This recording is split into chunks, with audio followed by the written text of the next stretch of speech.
अंमलबजावणी झालीच पाहिजे. एसटीची अंमलबजावणी झालीच पाहिजे.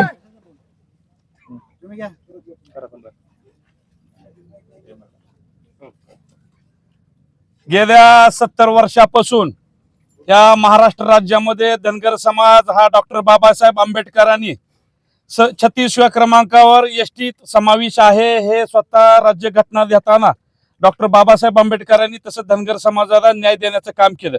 पण सरकार या प्रत्येक सत्तेत येणाऱ्या 70 वर्षापासून जो सत्तेवर येतो त्यांनी धनगर समाजाला कोपराला गुळ लावण्याचं काम केलं आणि ह्या धनगर समाजाला आरक्षणापासून वंचित ठेवण्याचं काम केलं.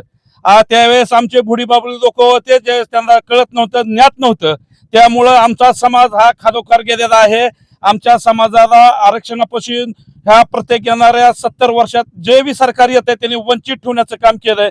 आता आम्ही शिकलेलो आहोत, आम्हाला बुद्धी आलेली आहे, आम्हाला कळतंय आरक्षण म्हणजे काय. आता आम्हाला भीक मागायची वेळ येणार नाही. आता आमच्या लेकरा बाळाचं वाटोळ होत आहे, ते वाटोळ व्हायचं बंद करणार आहोत.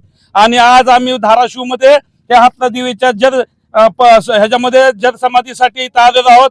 सरकारला एक विनंती आहे मा बापाला की त्यांनी त्वरित आमच्या अंमलबजावणीची एसटी मध्ये समावेश करून आम्हाला तात्काळ प्रमाणपत्राचं वाटप करावं. या विधानसभेच्या आचारसंहितेच्या अगोदर हे आम्ही 7 दिवस मध्ये उपोषणाला बसलो होतो. सरकारने आम्हाला मिटिंग लावण्याचं आश्वासन दिलं, पण सरकारनं आम्हाला कसलीही मिटिंगला बोलवलं नाही.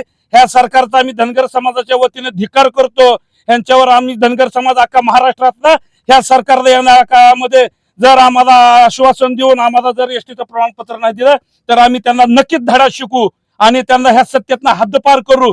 पण जर ह्या सरकारनं आम्हाला आरक्षणाचं अंमलबजावणी करून जर सर्टिफिकेट दिलं तर आम्ही 100% ह्या महाराष्ट्रातला अख्खा धनगर समाज ह्या तिन्ही पक्षाच्या सरकारच्या बाजूने खंबीरपणे उभा राहून ह्यांना पुन्हा सत्तेत आणू. पण जर ह्यांनी नाही दिलं तर आम्ही ह्यांना घाट दिल्याशिवाय राहणार नाहोत. धनगर समाज आता तीव्रतेने उतरलेला आहे. एकतर आम्ही अहिंसेच्या मार्गाने चालणारी माणसं आहोत.